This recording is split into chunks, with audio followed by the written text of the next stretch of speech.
Hello, അപ്പോൾ നമ്മൾ ലിസുവിൻ്റെ hair കട്ടാക്കാൻ പോവാട്ടോ. അപ്പോൾ രാവിലെ തൊട്ടേ പോകാൻ നിൽക്കുന്നുണ്ട്. ബട്ട് ഇക്ക ഫ്രീ അല്ലാത്തതുകൊണ്ട് നൈറ്റ് ആയിനോട്ടോ പോയപ്പം. അല്ലാതെ നമ്മൾ പോയി. അപ്പോൾ ചാനൽ ആദ്യമായിട്ടാണ് കാണുക, ലൈക്ക് ചെയ്യുക, ഷെയർ ചെയ്യുക, സബ്സ്ക്രൈബ് ചെയ്യുക. അപ്പോൾ ലിസു എങ്ങനെ ആവാമെന്നൊന്നും ഒരു ഐഡിയ ഇല്ല. ഇതിന് മുമ്പ് വെട്ടിയപ്പോൾ വലിയ സീനൊന്നും ഇല്ലായിരുന്നു.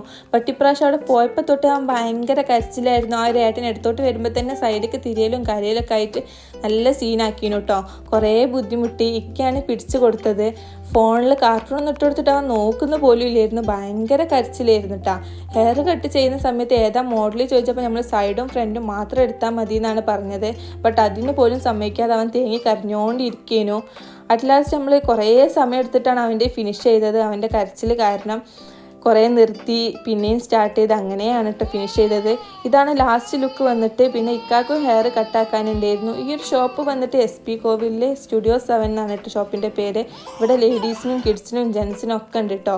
പിന്നെ ഇക്ക ഹെയർ കട്ടാക്കി തുടങ്ങിയപ്പോഴത്തേനും ലിസു ഒന്ന് സെറ്റായി അവിടെയൊക്കെ നടക്കാൻ തുടങ്ങി കേട്ടോ. പിന്നെ ഇക്കാക്ക് താടി ഷേപ്പ് ചെയ്യാണ്ടായിരുന്നു. അതൊക്കെ കഴിഞ്ഞ് ലിസും ഓക്കെ ആയി. അങ്ങനെ നേരെ വീട്ടിലോട്ട് പോന്നു. അപ്പോൾ അത്രേ ഉള്ളൂ. അപ്പോൾ കൂടുതൽ വീഡിയോസ് ഞാൻ ചാനൽ സബ്സ്ക്രൈബ് ചെയ്യുക. Tata, bye bye.